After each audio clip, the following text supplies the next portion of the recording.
Sot po diskutojmë për buxhetin e vitit 2026, por edhe për drejtimin ekonomik të vendit. Prandaj fillimisht do ndalem te ekspozeja e kryeministrit te pjesa për ekonominë. Kryeministri në vazhdimsi ka paraqitur një pasqyrë jo reale, sikur ekonomia e vendit po përparon shumë, po përparon në çdo drejtim. Por dihet se ekonomia nuk matet me deklarata. Ekonomia matet me numra dhe mbi gjitha matet me cilësinë e jetës së qytetarëve. Kur ekonomia ecë mirë, njerëzit e ndjejnë me paga më të larta reale, e ndjejnë me vende më të mira të punës dhe e ndjejnë me kushte më të dinjitetshme të jetesës. Kjo fatkeqësisht nuk është ajo që po jetojnë qytetarët e Kosovës. Në vim më lejoni t'i paraqes disa tregues të realitetit ekonomik në Kosovë përmes numrave. Kryeministri tha se gjatë qeverisjes së tij norma mesatare e rritjes ekonomike ka qenë 6%. Kjo nuk qëndron.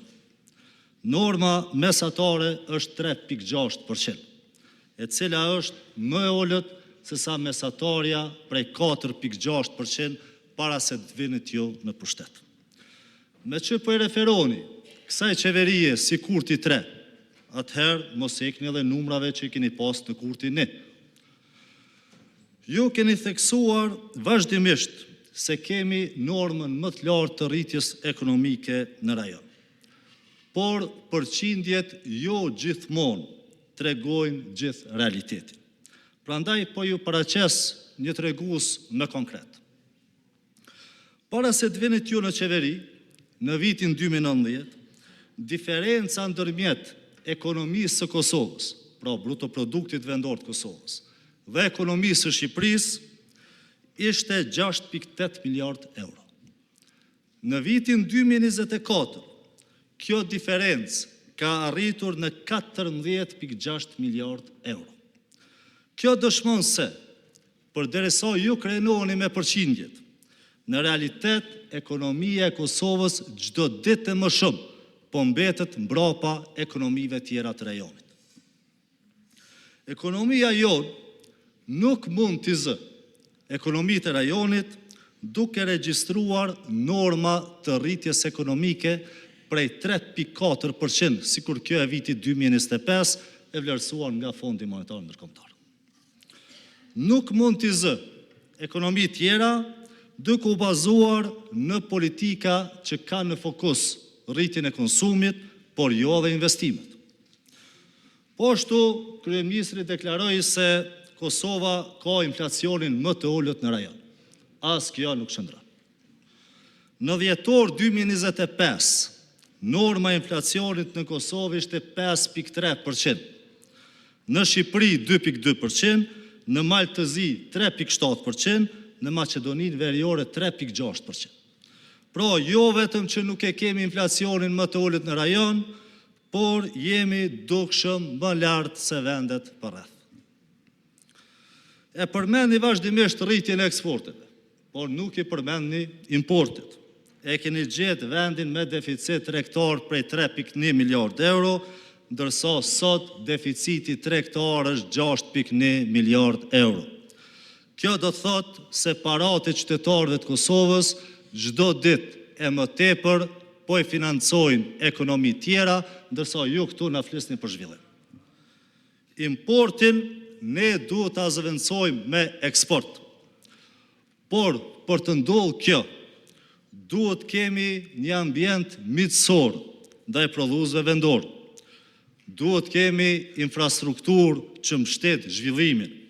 Duhet kemi mbështetje direkte për avancim teknologjik dhe diplomaci të fuqishme ekonomike. Asnjëra nga këto nuk po ndodh.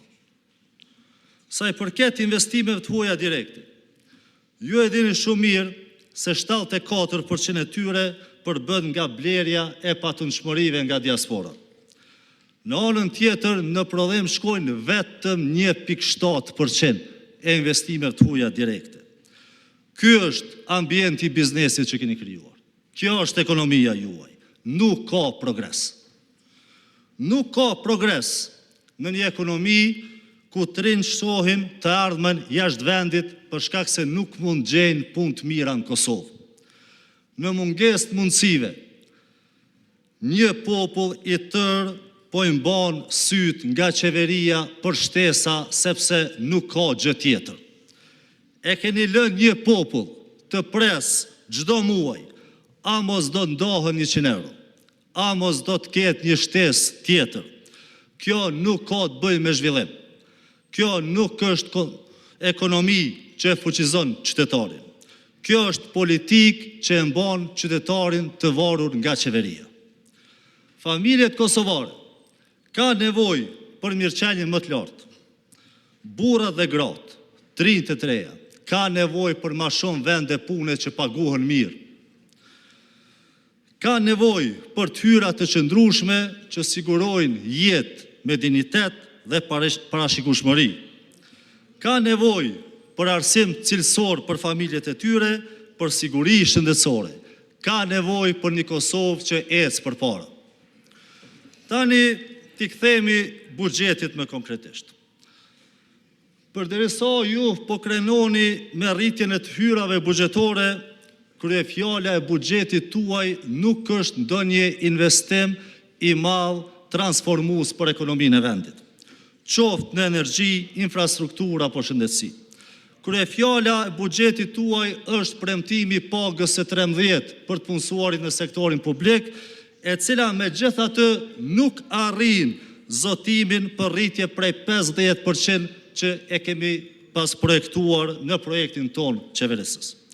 Për rritje të pensioneve dhe përfitimeve të kategorive të luftës, veteranëve të luftës, as edhe një fjalë nuk e keni thënë. I keni paraqitur disa projekte që premtoni se do t'i realizoni. Si kur t'i dëgjoni për herë të parë, ndoshta kishim me i trajtu ma seriozisht. Por janë të njëjtat projekte që i dëgjuam edhe para 5 viteve. Dhe para se të venit me këto projekte, do të ishte ma ndershme të jepni të llogari për 5 vite të humbura pa asnjë projekt madhor të realizuar. Për shembull, një prej premtimeve kryesore me të cilat i patët fituat zgjedhjet e kaluara ka qenë premtimi juaj për Bankën Zhvillimore. Për 5 vite radhazi, as një hap konkret, as projekt ligj, as kapital fillestar e as strukturë se si do të organizohet kjo bankë, asgjë. Sot pas 5 vitesh na thoni prap se do ta bëjmë. Në buxhetin e vitit 2026 as një resht, as një euro për Bankën Zhvillimore. Në anën tjetër na thoni se jeni në bisedime me Bankën Botërore. Për çka po bisedoni? Pas 5 vitesh në qeveri, apo kërkoni që dikush tjetër t'ju tregoj se çka është Banka Zhvillimore? A nuk e keni ditur gjatë gjithë kësaj periudhe se çka është e si duhet të funksionojë Banka Zhvillimore? 5 vite janë shumë për konsultime. 5 vite duhet të prodhojnë rezultate konkrete. Po ashtu përmendet 1 miliard euro garanci kreditore për investime private. A e keni seriozisht këtë zotim? As kund në buxhet.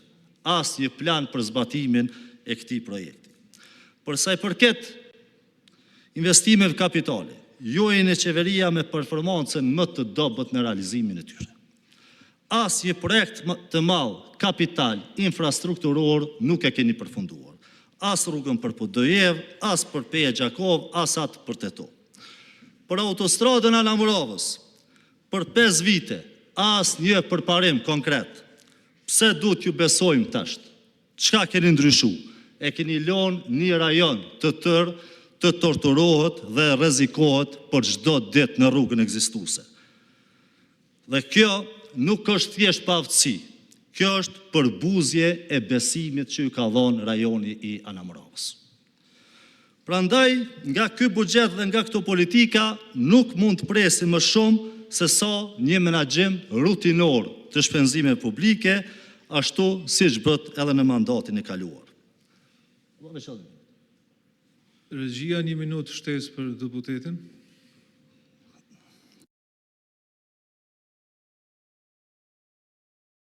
Faleminderit kryesues. Sot vendi ka nevojë për investime të mëdha kapitale, për fuqizim të prodhuesve vendor dhe për një kapërcim më të madh në standardin e jetës së qytetarëve. Dhe për fund, duke pas parasysh rëndësinë që e ka menaxhimi i përgjithshëm i financa publike, dua t'ju pyes: a do t'jeni më të përgjithshëm me menaxhimin e financave publike, apo do të vazhdoni të njëjtin avaz me mandatin e kaluar? Sepse në mandatin e kaluar ishit qeveria me numrin më të madh të kontratave një burimore ndonjëherë që ka pas Kosova. Tender pa konkurrencë, pa transparencë dhe me dyshime serioze për korrupsion. Faleminderit.